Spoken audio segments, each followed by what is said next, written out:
Alors, mes amis, on se retrouve à nouveau à Beau-Lac.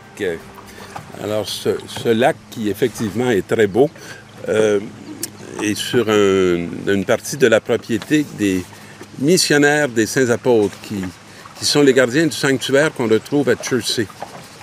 Un sanctuaire qui évoque pour moi beaucoup de souvenirs, puisqu'il a été le premier lieu où je me suis retrouvé avant d'entrer au petit séminaire, qui était un collège à Montréal et qui était tenu par les Pères des Saints-Apôtres.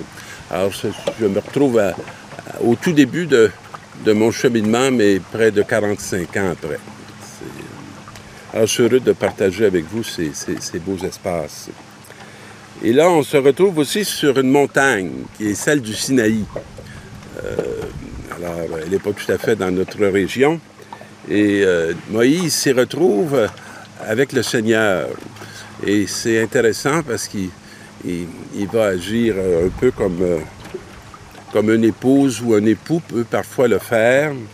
Et il dit « Va, descends, ton peuple s'est perverti ». C'est comme si ce n'était plus le sien. Parce qu'il est déçu du comportement et de l'attitude de ceux qu'il a fait sortir du pays d'Égypte. Il a fait sortir de l'esclavage. Ils n'auront pas mis longtemps à quitter le chemin que je leur avais prescrit. Et là, il se met à décliner ce qu'ils ont fait. Ils se sont fabriqués un veau d'or en métal fondu. Ils se sont prosternés devant lui. Ils lui ont offert des sacrifices en proclamant « Israël, voici tes dieux qui t'ont fait monter du pays d'Égypte. » C'est sûr que pour nous, ça peut plus ou moins faire image, mais en même temps, c'est une réalité qui est toujours très actuelle. Alors, je dirais cette disposition qui est dans le cœur de l'homme, finalement, de se faire des dieux et de faire que l'argent devienne un dieu et de faire qu'on se prosterne devant ceux qui peuvent nous en donner davantage ou nous en faire gagner davantage et qui fait qu'on renonce à nous-mêmes pour devenir un objet qui va être manipulé et qui ne sera plus reconnu comme un sujet. Alors, le Seigneur dit encore, « Je vois que ce peuple est un peuple à la tête dure. » Bon, vous comprendrez que c'est bien actuel. Et maintenant, laisse-moi faire, ma colère va s'enflammer contre eux et je vais les engloutir. Bon, j'espère que vous trouvez que ça ressemble à un comportement très humain. Et là, on sent qu'il va se passer quelque chose pour que ça puisse être différent. Alors, qu'est-ce qui va être dit ou fait? Bien voilà, Moïse va se mettre à apaiser le visage du Seigneur en disant « Seigneur, pourquoi ta colère s'enflammerait-elle contre ton peuple que tu as fait sortir du pays d'Égypte? » Alors, Moïse qui restitue le cœur de l'Alliance et qui probablement exprime en mots très clairs une disposition du cœur de Dieu qui est à 100 lieues de nos dispositions naturelles.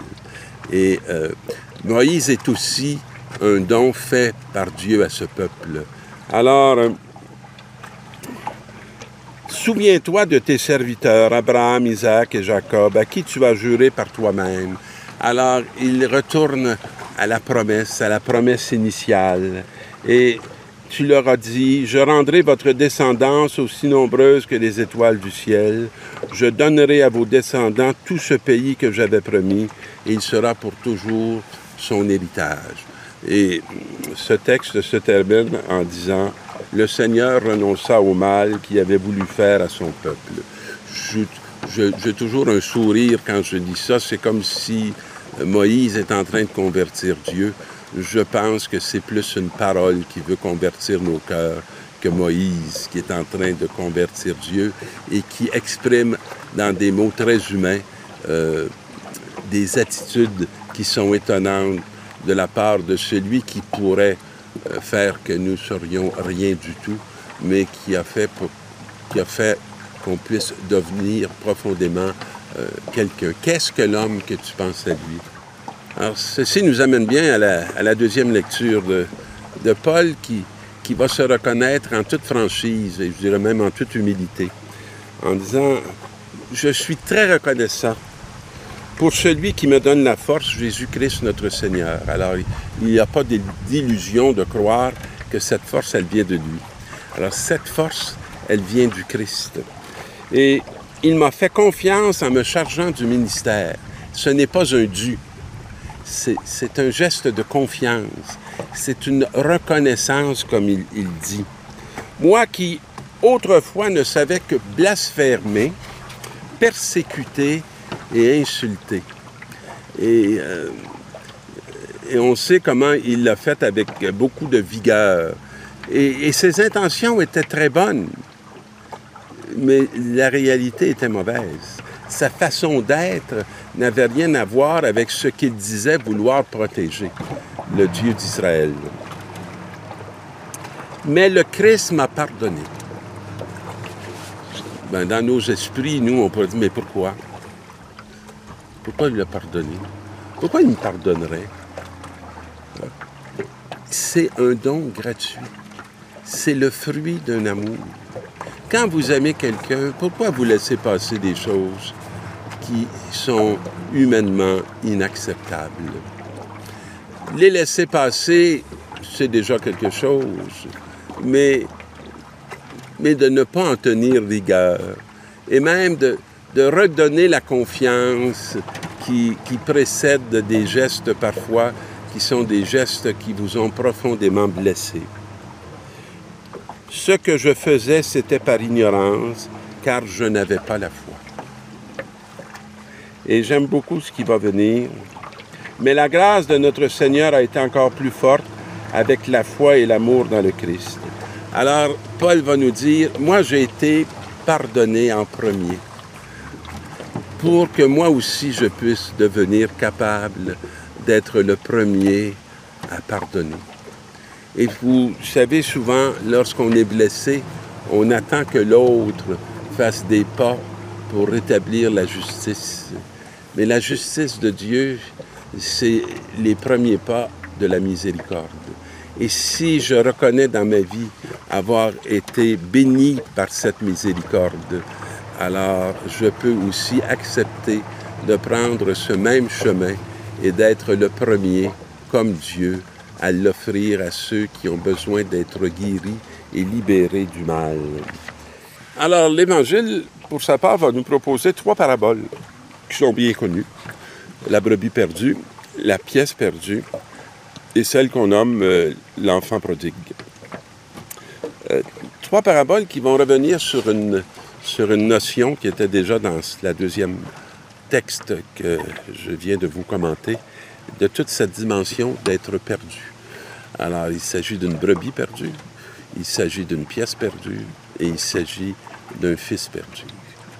Et une grande question va habiter chacune de ces paroles. Qu'est-ce que quelqu'un qui perd une brebis va faire alors qu'il en a 10? Est-ce qu'il va laisser les 9 pour aller chercher celle qui est perdue? C'est pas très logique. Mais c'est ce que va proposer la parabole, en nous questionnant sur tout le sens de faire ça et la joie de retrouver la perdue et cette convocation d'amis et voisins pour exprimer cette joie d'avoir retrouvé ce qui était perdu. Vous comprendrez qu'il y a différentes façons de se perdre. On peut perdre son chemin. C'est assez facile, habituellement, de le retrouver. Sauf que si vous êtes en plein désert et que vous avez perdu vos repères et qu'il n'y a pas âme qui vive, ça peut devenir un obstacle fort important. Mais perdre son être, c'est une autre dimension. Et je pense que c'est bien de celle-là que nous parle chacune de ces 3 paraboles. Quelle est la façon qu'on se positionne par rapport à nos frères et sœurs qui sont perdus? Est-ce qu'on a la tentation du jugement? Est-ce qu'on a la tentation de la persécution, comme on entendait de Paul? Est-ce qu'on a la tentation de faire le don de sa vie à la manière de Jésus pour donner une voie pour que ceux qui se sont échappés puissent se retrouver dans ce chemin de miséricorde tout à fait inattendu, tout à fait incroyable, parce qu'il est une voie qu'on ne mérite pas. La miséricorde, ça ne s'achète pas puisque c'est gratuit. La miséricorde, ça ne peut pas venir de la tête, ça ne peut venir que d'un cœur qui est rempli de vie et je dirais aussi rempli de sagesse. Alors, je crois que cette trinité de paraboles nous invite à se regarder dans notre dimension où nous sommes des pécheurs, non pas pour avoir peur de Dieu, mais pour savoir comment il nous cherche et qu'il va nous chercher jusqu'à temps qu'il nous retrouve, comme on voit dans la brebis perdue, et qu'il vaut pour nous la peine de tourner nos cœurs plus vers lui que vers nos peurs.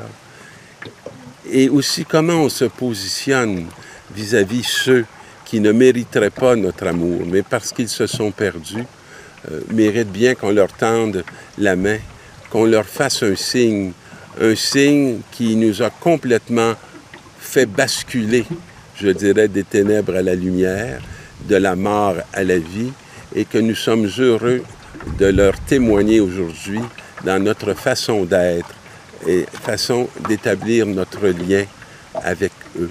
On va demander cette grâce de l'Esprit pour que, reconnaissant, nous puissions devenir des témoins de l'amour du Père, du Fils et de l'Esprit Saint. Bonne semaine, mes amis.